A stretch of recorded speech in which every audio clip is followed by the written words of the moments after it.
नमस्कार, मैं बीना और आपका स्वागत करती हूं हमारे चैनल बिहान इंडिया में। बिहार के मुख्यमंत्री नीतीश कुमार के पाला बदलने के बाद और महागठबंधन में सीट शेयरिंग के बाद कांग्रेस पार्टी में हड़कंप मची हुई है।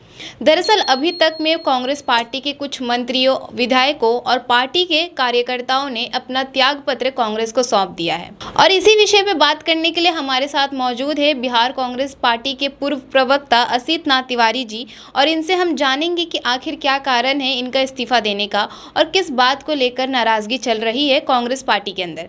तो आइए आज हम इनसे बात करते हैं।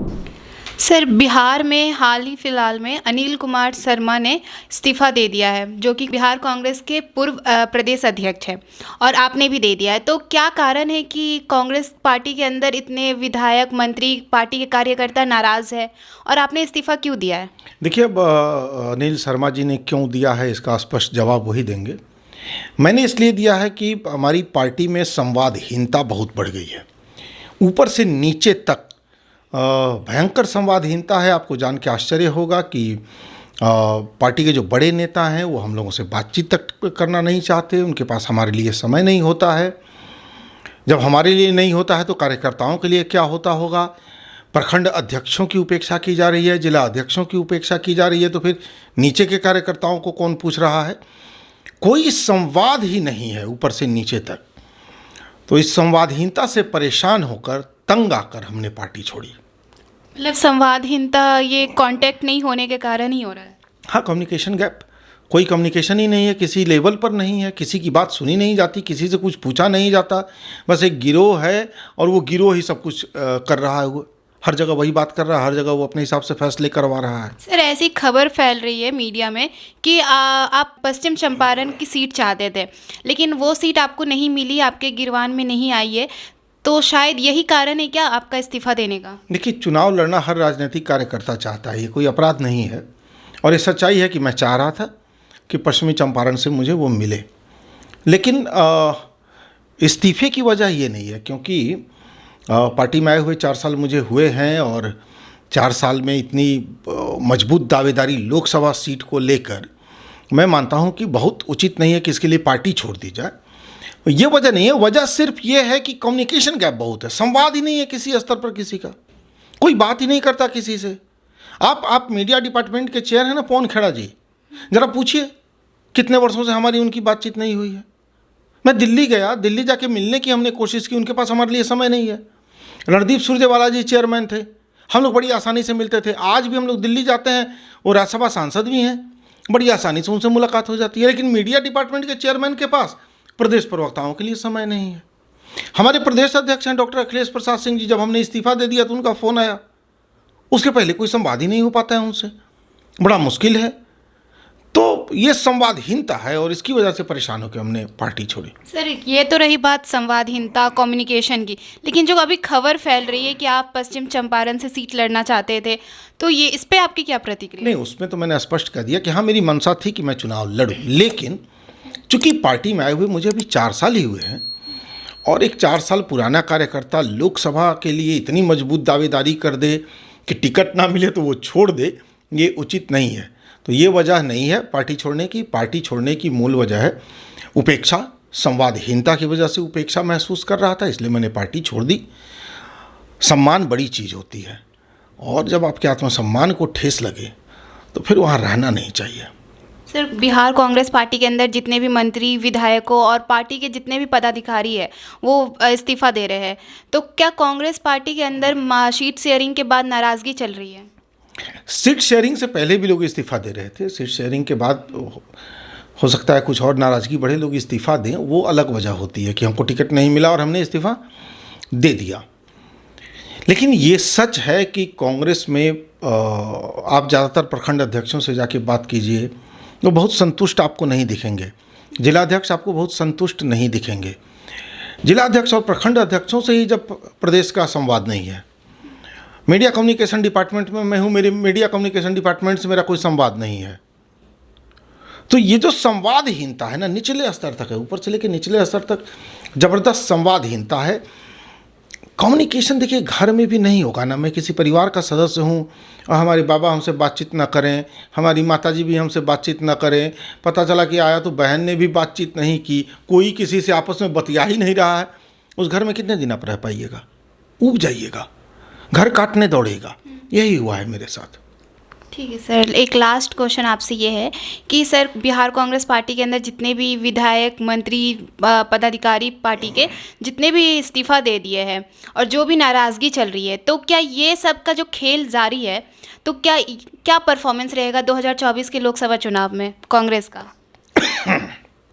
कांग्रेस का परफॉर्मेंस डिपेंड करता है राजद का जो इक्वेशन है, समीकरण मुस्लिम यादव, उस पर कि वो कांग्रेस के साथ कितना आता है। कांग्रेस का अपना परफॉर्मेंस क्या होगा, कांग्रेस का अपना क्या है, कौन सा वोट बैंक है बता दीजिए। कांग्रेस के पास इसका अपना कौन सा वोट है कि ये परफॉर्म कर पाएगी। कांग्रेस ने अपने आप को पूरी तरह से लालू और तेजस्वी यादव के श्री चरणों में गिरवी रख दिया है। उनकी कृपा से जो मिल जाए तो ये परफॉर्मेंस होगी कि उनकी कृपा से जो मिल जाए। सर 1984 के बाद बहुत सी ऐसी सीटें हैं कांग्रेस को अभी इस बार भी मिली है जिस पे लगातार हार हो रही है, तो इस बार भी हार होगी या जीत? मुझे तो एक बात समझ में नहीं आती है कि पिछले 30 वर्षों से हार रही कांग्रेस हर हार के बाद एक समीक्षा बैठक करती है। उस समीक्षा बैठक से कांग्रेस को मिलता क्या है? क्या करती है समीक्षा बैठक कांग्रेस? समीक्षा से निकलता क्या है? कौन सा ऐसा मंथन होता है जिससे कुछ निकलता ही नहीं? और अगर निकल भी जाता है विषय अमृत जो निकलता है तो उसका पान कौन करता है? क्यों नहीं करता है? इतने दिनों की हार के बाद आपने सीखा क्या? क्यों नहीं उस हार को जीत में बदल पाए? मतलब साहब कि आप हार के कारणों को पिछले 30 वर्षों से जानते हैं, लगातार लगातार और लगातार हारते हारते आप उन कारणों को बहुत अच्छी तरह से जान चुके हैं। आप उन कारणों को दूर करना नहीं चाहते। दिक्कत यही है। सबको पता है कांग्रेस क्यों हार रही है, लोग आपको वोट नहीं कर रहे हैं। लोग क्यों नहीं वोट कर रहे हैं ये भी कांग्रेस को पता है। तो कांग्रेस काम क्या कर रही है उसके लिए? हर चुनाव के पहले आप लालू के श्री चरणों में जाके गिर जाते हैं। जैसे चुनाव नजदीक आएगा पूरी पार्टी लालू के श्री चरणों में। मतलब आपका कहना है कि कांग्रेस के बड़े भाई है लालू प्रसाद यादव? बड़े भाई वाई नहीं है। बिहार में कांग्रेस के जमींदार हैं लालू जी और कांग्रेस है रियाया। जमींदार साहब की बेरी बखारी से जब अनाज निकलाता है तो कुछ दाने जो इधर उधर गिर उड़ जाते हैं वही झाड़ बहार के कांग्रेस इकट्ठा करके लाती है और खा के अपना पेट पालती है बिहार में। तो जो अभी इस बार कांग्रेस के पाले में 9 सीट गई है, तो वो कांग्रेस के मन मुताबिक सीटें हैं या लालू प्रसाद यादव के हिसाब से सीटें हैं, और उससे आप लोग कितना सहमत हैं? देखिए उसमें कुछ तो मन मुताबिक है। जैसे कटिहार ये कांग्रेस के मन मुताबिक है, ये लालू की कृपा पर नहीं है। लालू जी चाह तो नहीं रहे थे, वहाँ से अपना उम्मीदवार चाह रहे थे वो। किशनगंज कांग्रेस की सीटिंग है तो उसमें लालू जी को आपत्ति भी नहीं थी, लेकिन कटिहार कांग्रेस ने अपने मन मुताबिक लिया है, इसमें कहीं संदेह नहीं है। बाकी वो सीटें हैं जहाँ से लालू जी को कोई मजबूत उम्मीदवार अपनी पार्टी का नहीं मिला तो उन्होंने कहा कांग्रेस को कोई देख लो, कोई हो तो लड़ा उड़ा दो, तो लड़ रहे हैं लोग। सर पप्पू यादव ने बहुत विश्वास के साथ अपना पार्टी जाप का विलय कांग्रेस पार्टी में किया था और ये सोच कर कि कांग्रेस उन्हें पूर्णिया सीट पे चुनाव लड़वाएगी, लेकिन ऐसा नहीं हुआ। तो पप्पू यादव को जो कांग्रेस पार्टी से नाराज़गी मिली है और अभी खबर मिल रही है कि वो अगर निर्दलीय चुनाव भी लड़ सकते हैं, इस पर आपकी क्या प्रतिक्रिया है? देखिए पप्पू यादव जी के मामले में एक बात हमें समझनी चाहिए कि पप्पू यादव की आलोचना की जा सकती है। उनका जो बैकग्राउंड रहा है वो कांग्रेस की विचारधारा से मेल खाने वाला बैकग्राउंड तो नहीं रहा है। कि गांधी के आश्रम में कौन बैठेगा? क्या गांधी के आश्रम में वो बैठेगा जिसके इतिहास से पुरुलिया कांड जुड़ा हुआ है? पुरुलिया में हेलीकॉप्टर से AK-47 गिरवाए गए थे। क्या गांधी के आश्रम में वो बैठेगा जो नरसंहारों का आरोपी रहा, हत्याओं का आरोपी रहा? ये अलग डिस्कोर्स है, अलग मुद्दा है। लेकिन पप्पू यादव की पार्टी का विलय तो कांग्रेस ने करवाया। अगर उस पार्टी के नेताओं की इतनी हैसियत नहीं थी कि वो पप्पू यादव को एक अदद लोकसभा का टिकट दे सकें तो किस भरोसे उनकी पूरी पार्टी का विलय करवा लिया गया? आज उनकी बैकग्राउंड पर तमाम बातें कांग्रेस के लोग कह रहे हैं जो मैंने आपको बताई। तो क्या जब पप्पू यादव का विलय हो रहा था उनकी पार्टी का तो ये बैकग्राउंड उनके साथ नहीं था? क्या विलय के बाद ये बैकग्राउंड आया? बैकग्राउंड उस साथ चलता है, ये तो पहले भी सबको पता था। तो विलय कर रहे थे तब तक पप्पू यादव क्या महर्षि और संत थे? और आज विलय कर लिए तो पप्पू यादव को गांधी की पार्टी में टिकट कैसे मिल सकता है? तो पप्पू यादव की पार्टी का विलय कैसे हो गया? तो कांग्रेस को ये बात समझनी होगी कि कांग्रेस की पूरी विश्वसनीयता खतरे में चली गई है पप्पू यादव प्रकरण से। कांग्रेस में शामिल होने से लोग डरेंगे, विलय की बात तो छोड़ दीजिए, लोग कांग्रेस में आने से डरेंगे। विश्वसनीयता खतरे में चली गई इस प्रकरण से। जी सर, ऐसी खबर मिल रही है कि कांग्रेस पार्टी में पप्पू यादव को शामिल करवाने के पीछे प्रियंका गांधी का हाथ था। तो क्या इन सब से क्या समझा जाए कि अब प्रियंका गांधी का भी नहीं चल रहा है कांग्रेस पार्टी में? मुझे इसकी जानकारी नहीं है कि इसमें प्रियंका गांधी जी का क्या रोल था भी या नहीं था। मुझे ये भी नहीं पता है कि उनकी कांग्रेस में चल भी रही है या नहीं चल रही है। मैंने कहा ना, इतनी संवादहीनता है। अब आप सीधे प्रियंका गांधी जी को लेकर सवाल पे आ गए। या तो प्रदेश अध्यक्ष हमें पूछते नहीं, हमें क्या खबर कि प्रियंका गांधी जी की पार्टी में चलती कि नहीं चलती, तो इसकी सूचना मुझे नहीं है। सर ठीक है, एक पप्पू यादव चाहते हैं कि अगर वो फ्रेंडली फाइट करना चाहते हैं, लेकिन ऐसा कांग्रेस पार्टी का कहना है कि अगर वो फ्रेंडली फाइट करते हैं तो कांग्रेस पार्टी उन पर कार्रवाई करेगी। तो ये कहाँ तक सही है? नहीं, पार्टी का अनुशासन टूटे तो पार्टी कार्रवाई करे, इसमें कुछ भी गलत नहीं है। आप पार्टी का मेंबर हो के और पार्टी के फैसले के खिलाफ कैसे काम कर लीजिएगा?